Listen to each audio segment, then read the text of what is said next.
Hello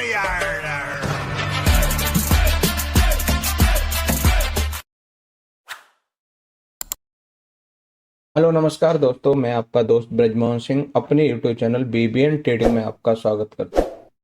ये video purely education purpose से है। इसमें हम अलर्ट वेव की पैटर्न एंडिंग डायगोनल को समझें।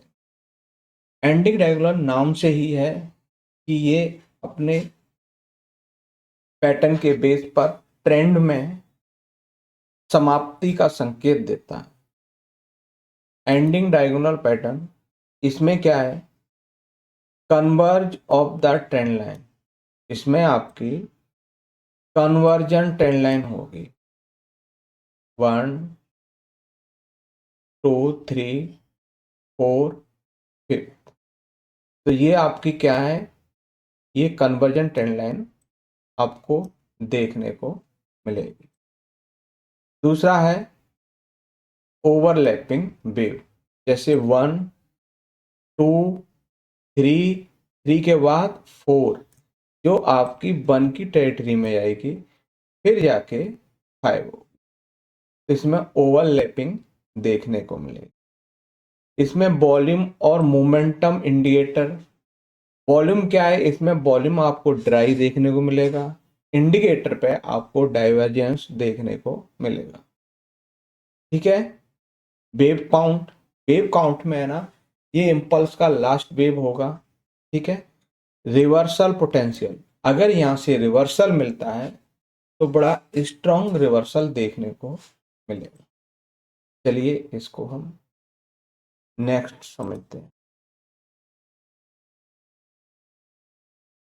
Pattern is the mostly found in the fifth wave, ये फिफ्थ वेव में देखने को मिलेगा। At the end of an impulse, और इम्पल्स को खत्म होने का संकेत देगा।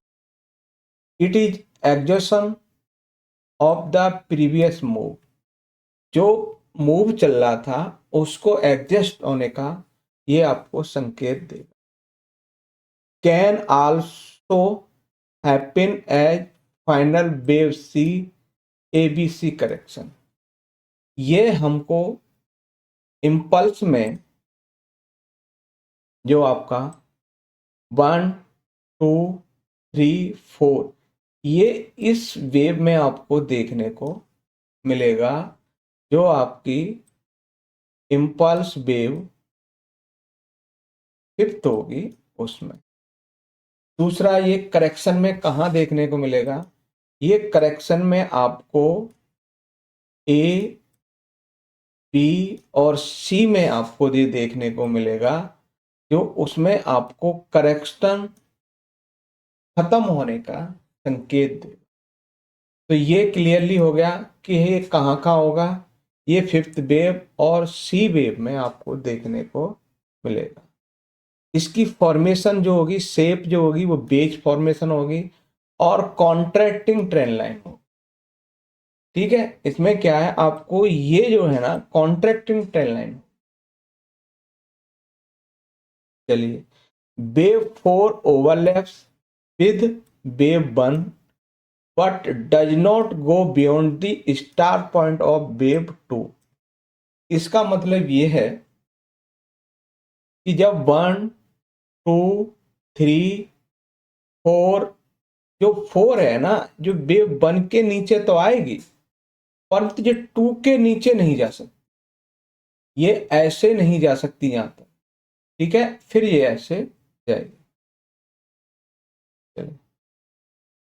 Wave third can not be shortest than wave 5, जैसे 1 2 3, ये इससे तो छोटी होगी 3, परंतु ये आपकी 5 इससे छोटी नहीं हो सकती। अब बात कर लेते हैं इसके स्ट्रक्चर की। स्ट्रक्चर 3 के 5 मूव होंगे। ठीक है। और ये जिगजैग फॉर्मेशन में ABC और WXY में भी हो सकता है। This reversal pattern usually accompanied with clear divergence, जब प्राइस है ना हायर हाई बनाती जा रही होगी तो आपको क्लियरली आपको डाइवर्जेंस देखने को मिलेगा, जो आपकी आरएसआई हो सकता है, ठीक है, एमएससीडी हो सकता है, और आपका और भी अलग कोई मोमेंटम इंडिकेटर हो सकता है, स्टॉक से आरएसआई हो, तो उसमें आपको ये क्लियरली डाइवर्जेंस देखने को मिल सकता है।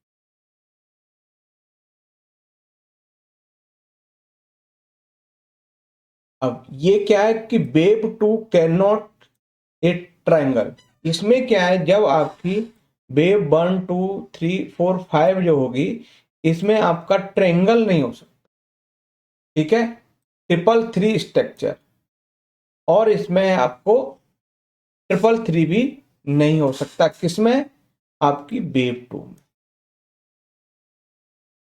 Wave 1 3 5 from like a zigzag, इसकी जो वेव 1 है, 3 है, 5, ये जिगजैग हो सकते हैं, जनरली जिगजैग ही देखने को मिले। इम्पल्स वेव 5 और जिगजैग वेव सी में ये पैटर्न आपको एंडिंग डायगोनल देखने को मिलेगा। वेव 1 इज द लॉन्गेस्ट, इसमें वेव 1 आपकी लॉन्गेस्ट होगी, वेव 5 शॉर्टेस्ट होगी, और ये contracting, however wave 1 is shortest and wave 5 is longest in expanding diagonal. जो कॉन्ट्रैक्टिंग डायगोनल होगा उसमें आपको वेव 1 लॉन्ग होगी, अगर वो एक्सपेंडिंग डायगोनल होगा तो आपकी वेव 5 उसमें बड़ी होगी। Going forward in time, A line connecting the end of wave 2 और 4, यानी कि इसको 2 4 की 10 लाइन और 1 3 की 10 लाइन कनेक्ट करेंगे। तो इसमें क्या है, एक कनेक्टिंग 2 4 की 10 लाइन और आपकी एंड में 1 और 3 की 10 लाइन हम कनेक्ट करेंगे। चलिए अब इसमें और डीपली समझते हैं। वेव 1 है हमारी अपसाइड 3 वेव में होगी, ये 3 वेव थर्ड अपसाइड होगी आपकी 3 वेव में, जब से हम यहाँ आ गए, ये फिर 3 वेव में। वेव 5 जो होगी, जैसे वेव 4 हो गई, वेव 5 आपकी इससे शॉर्टेस्ट होगी, वेव 5 3 वेव और शॉर्टेस्ट देन 3, जो वेव 5 होगी वेव थर्ड से छोटी होगी।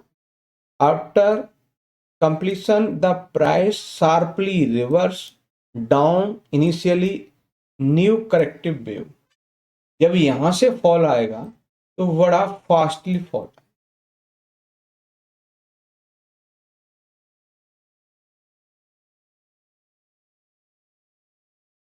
अब हम इनको वॉल्यूम कॉम्बिनेशन और मोमेंटम इंडिकेटर कॉम्बिनेशन को भी समझते हैं। As the pattern near completion, trader should monitor volume and momentum indicator. जब आपकी 5th वेव चल रही होगी उस कंडीशन में हम वॉल्यूम का और मोमेंटम इंडिकेटर के बिहेवियर को देखेंगे। तो इसमें हम क्या देखेंगे कि वॉल्यूम क्या हो रहा होगा, डिक्रीज होगा, और आपका waning momentum can confirm that the trend is losing strength. आपको कहीं ना कहीं ये चीज जरूर दिखाई देगी कि मोमेंटम इंडिकेटर ये शो करेगा कि ये ट्रेंड है ना, लूज होता हुआ जा रहा है, प्राइस थकता हुआ नजर आ रहा है, प्राइस ऊपर तो जा रहा है पर वो प्राइस में वो स्ट्रेंथ नहीं आ रही। तो क्या है, वो मोमेंटम इंडिकेटर आपको स्ट्रेंथ लूजिंग करता हुआ शो करेगा। अब वो कौन कौन से इंडिकेटर है जो करेंगे, तो for instance the relative strength RSI might show divergence. RSI आपको डाइवर्जेंस क्लियर शो करेगी, जैसे प्राइस हायर हाई बनाएगा पर मोमेंटम इंडिकेटर आपको लोअर हाई बनाता हुआ दिखेगा। Indicating that the price is reach new high, while momentum indicator जो होगा आपका वो डिक्लाइन शो करेगा।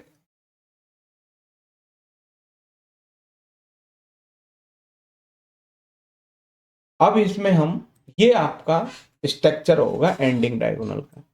ये वेव 1 है, ये आपकी वेव 3 है, और ये वेव 4। तो वेव 5 में ये आपका एंडिंग डायगोनल बना। इसकी बात करें तो ये फर्स्ट वेव आपकी बड़ी है, उससे छोटी थर्ड वेव है, उससे छोटी आपकी 5th वेव। इसमें आपका 2-4 की 10 लाइन और 1-3 की 10 लाइन जब हम एक्सटेंड करेंगे तो यही आपका वेव 5th में वेव 5th एंडिंग डायगोनल का टारगेट होगा। और इसके आगे हम और स्ट्रक्चर को समझते। अब इसमें हम क्लियरली स्ट्रक्चर में ये देखेंगे कि वेव 2 कहां तक ट्रेवल कर सकती है। वेव 2 है ना, ये आपकी कहां ट्रेवलिंग हो सकती है। तो जनरली हमने ये देखा गया है कि 0.618 से लेके 81.2 या 0.812 तक वेव 1 को रिट्रेस कर सकते। यहीं पर वेव 4 को जो थर्ड वेव का रिट्रेसमेंट होगा वो 0.382 से लेके 0.5 तक आपको देखने को मिल सकता है। वेव 5 आपकी कहाँ हो सकती है, वो आपकी 61.8% तक आपको जहां हम डालेंगे तो आपको देखने को मिल सकता है। ये आपका कॉन्ट्रैक्टिंग में हो गया, ठीक है। यहां आपको एक्सपेंडिंग में देखने को मिले, जो आपकी एक्सपेंडिंग के लिए ये फॉर्मेशन रहेगी और कॉन्ट्रैक्टिंग के लिए ये रहेगी। इसमें वेव 3 है ना, छोटी होगी वेव 1 से, वेव 4 जो है ना आपकी वेव 2 से, और वेव 5 आपकी छोटी रहेगी वेव 3 से। इसमें उल्टा होगा, इसमें वेव 3 बड़ी होगी वेव 1 से, वेव 4 बड़ी होगी वेव 2 से, और वेव 5 बड़ी होगी वेव 3 से। तो ये इसमें क्या है कि दोनों ट्रायंगल है, एक तो कॉन्ट्रैक्टिंग और एक्सपेंडिंग, ये दोनों को फॉर्मेशन है कि ये कंडीशन होगी तब ये होगी। इसमें क्या है, इसमें आपको एंट्री है कि आपकी ए बी सी 3 मूव के रिट्रेस हुआ, 3 मूव में ऊपर गया, 3 मूव में ही नीचे आया, और फाइनली 5th वेव गया। जब तक आपकी 2-4 की 10 लाइन ब्रेक नहीं होगी तब तक आपकी एंट्री नहीं होगी। एसएल में उसका आपका हाई पॉइंट एसएल होगा। टारगेट के लिए आपका ये पहला टारगेट आपको देखने मिलेगा। इस तरह से स्ट्रक्चर हम आगे भी और ज्यादा देखेंगे, इन डिटेल में समझेंगे। अब इसमें है कि आपका 5th वेव जैसे ही कंप्लीट हुई, ठीक है, उसके बाद आपको न्यू ट्रेंड के लिए मूव दिखता हुआ है। ये आपका एंडिंग डायगोनल था। एंडिंग डायगोनल जैसे ही खत्म हुआ उसके बाद में ट्रेंड रिवर्सल होने लगा। अब ये जो मूव था, ये 3-3 के मूव में आप देखोगे वेव 1 बड़ी है, उससे छोटी वेव 3 है, और उससे छोटी वेव 5। तो हमने क्या सीखा कि इसमें वेव 1 जो है वेव 3 से बड़ी होगी, और वेव 3 वेव 5 से बड़ी होगी। दैट इज दोनों जो आपकी 10 लाइन है, 2-4 की 10 लाइन, 1-3 की 10 लाइन, ये कन्वर्जिंग 10 लाइन होगी जो आपकी बेज फॉर्मेशन को हेल्प करेंगे। इसमें क्या है कि 2 तरह की कंडीशन हो जाएंगे कि वेव 1 आपको शार्प होगी जो जिगजैग में होगी एबीसी, और ये आपकी डबल और ट्रिपल जिगजैग में भी हो सकती है वेव 1, इसकी एंडिंग डायगोनल की। इसमें क्या है, एंडिंग डायगोनल की जो वेव 1 है और आपकी जिगजैग में भी हो सकती है, और आपका डबल और ट्रिपल जिगजैग में भी आपको वेव 1 देखने को मिल सकता।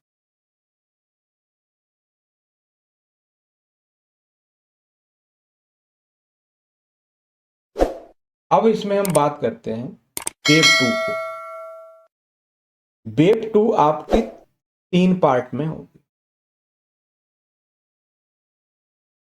इसमें आपका कोई भी पैटर्न हो सकता है 3 पार्ट में, परंतु ट्रायंगल नहीं हो सकता, ये जैसी फॉर्मेशन नहीं हो सकती।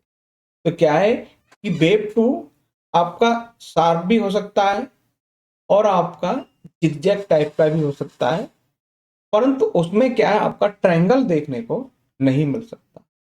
ये 3 पार्ट में बी भी होगा, क्योंकि तभी तो हमारा 3 3 3 3 3 ये आपके 5 मूव होंगे 3 3 के। तो इसमें क्या है कि हमने जैसे वेव 1 को समझा, वैसे वेव 2 है ना, इसमें आपको 3 मूव में प्राइस नीचे आएगा और आपका वेव 2 से आप 0 to 10 भी डाल सकते हैं। उससे आपको यह प्राइस जाएगा, उसको कॉपी करके 1 पर जैसे हम उसमें यूज करते हैं। तो इसमें क्या है, 2 4 की 10 और 1 3 की 10 हम आगे भी क्लियरली समझें। इसमें क्या है कि हमारी वेव 2 जो है वो रिट्रेसमेंट कहां तक हो, 0.6182 से लेके 0.812 तक होनी चाहिए। मिनिमम कहां तक होनी चाहिए, वो मिनिमम आपको 23.6% से है ना कम नहीं हो सकती। ठीक है, तो मिनिमम हम कहां तक कंसिडर कर सकते हैं, वो यहां तक। फिर आप इस रेंज में आपको वेव 2 बने, फिर आप वेव 3 बन के। अब बात करते हैं वेव 3 कि इसमें वेव 3 क्या क्या रोल रहेगा। तो वेव 3 क्या की जिगजैग हो सकती है, आपकी डबल और ट्रिपल जिगजैग भी हो सकती है, जैसे वेव 1 में थी।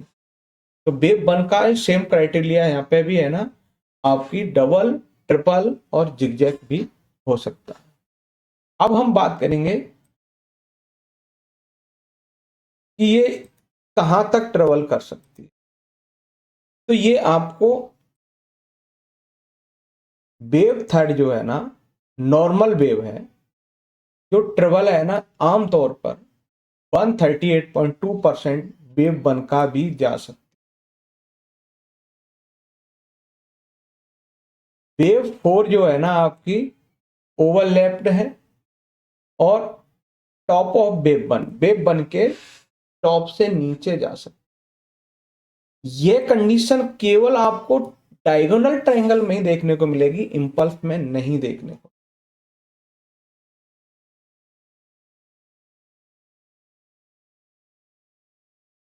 अब इसमें क्या है, इसमें ये चीज मेंशन है कि वेव 5 आपकी वेव 3 से बड़ी नहीं हो सकती, जैसे इसमें है। तो ये गलत है, ये सही है कि वेव जो 3 है ना, वो वेव 5 से बड़ी हो, उससे छोटी नहीं।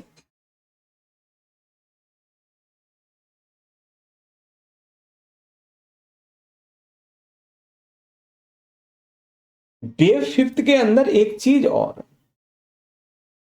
वेव 4 के लिए वेव 1 को ओवरलैप करेगी। ठीक है,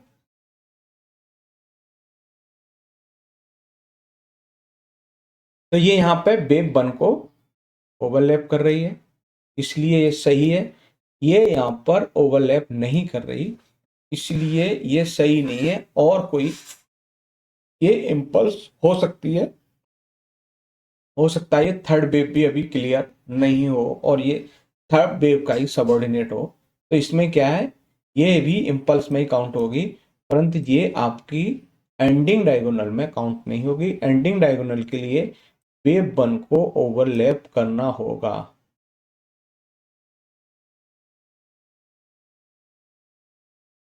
अब बात करते हैं वेव 4। वेव 4 के अंदर आपका एक तो जिगजैग पैटर्न हो सकता है एबीसी में, या फिर इसके अंदर आपको ट्रायंगल देखने को मिल सकता है वेव 4 के अंदर, 2 के अंदर नहीं। तो यहाँ पे ये है ना, ये ट्रायंगल फॉर्मेशन हो सकती है। ठीक है, वेव फोर्थ के अंदर, टू के नहीं। तो ये क्या है, आपका नॉर्मल एबीसी हो सकता है या फिर आपको ट्रायंगल भी हो सकता है एंडिंग डायगोनल के अंदर।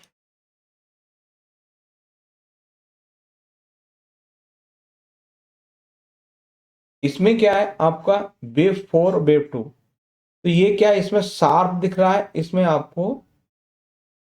तो ये वेव टू और फोर के अंदर अल्टरनेशन देखने को मिल सकता है, क्योंकि अगर वेव टू आपकी शार्प है तो वेव फोर जो है आपकी स्लो हो सकती है, या फिर वेव टू जो है आपकी स्लो है तो वेव फोर आपकी शार्प हो सकती है।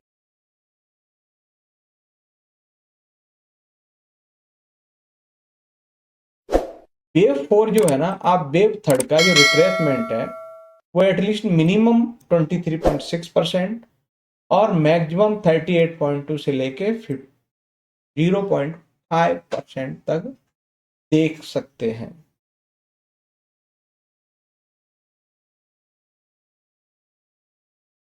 अब बात करते हैं वेव फिफ्थ। तो वेव फिफ्थ आपका नॉर्मल जिगजैग हो सकता है, एक आपका डबल और ट्रिपल जिगजैग भी वेव फिफ्थ के अंदर हो सकता है।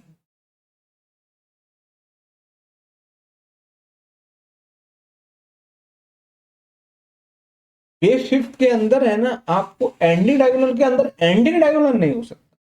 कि आप सोचो कि एंडिंग डायगोनल की वेव फिफ्थ के अंदर आपको फिर एंडिंग डायगोनल होगा, वो आपको नहीं हो सकता। एंडिंग डायगोनल इंपल्स के अंदर है, तो ये भी आपका करेक्शन होगा, वो ए बी सी ही आपको देखने को मिलेगा जो आपका थ्री मूव में होगा।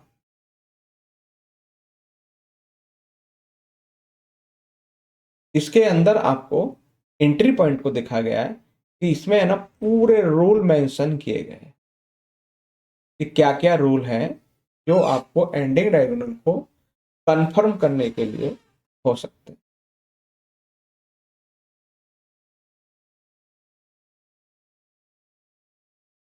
इसमें सिर्फ एंट्री पॉइंट को फाइंड किया गया कि जैसे ही आपकी एंडिंग डायगोनल की फिफ्थ वेव कंप्लीट हो जाए तो हाई को as a S L mention करिए। हाई को as a S L mention करने के बाद 2-4 की टेंडाइन ब्रेक होने का वेट कर सकते। जैसे ये 2-4 की ब्रेक हो और उसकी वेव फोर्थ ब्रेक हो तो ये कंफर्म एंट्री बन जाती। जैसे ही है ना ये अप ट्रेंड में है, ये आपका डाउन ट्रेंड, डाउन ट्रेंड में जैसे ही वेव फोर्थ है वो, तो आपकी कंफर्म एंट्री बन गई कि स्ट्रक्चर पूरी तरह से ब्रेक हो गया और एक नए ट्रेंड के लिए ये पूरा रेडी हो।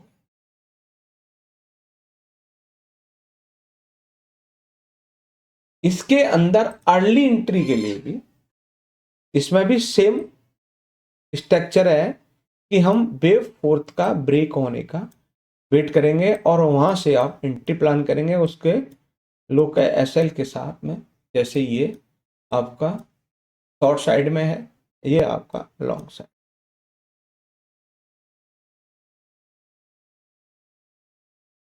सेम इसमें ही, इसमें आपको डबल एंट्री आपको प्राइस, एक तो 2-4 की ट्रेंड लाइन पे आप है ना कंसीडर कर सकते हैं, दूसरा कंफर्म आपको शॉर्ट ट्रेड पर प्लान कर सकते हैं। तो ये था आपका एंडिंग डायगोनल, जो हमने डिफरेंट टाइप से डिफरेंट एंट्री के हिसाब से हमने ये समझा। तो ये वीडियो आपको कैसा लगा, तो मेरे वीडियो को लाइक शेयर कमेंट्स और मेरे चैनल को सब्सक्राइब करें। नमस्कार साथियों।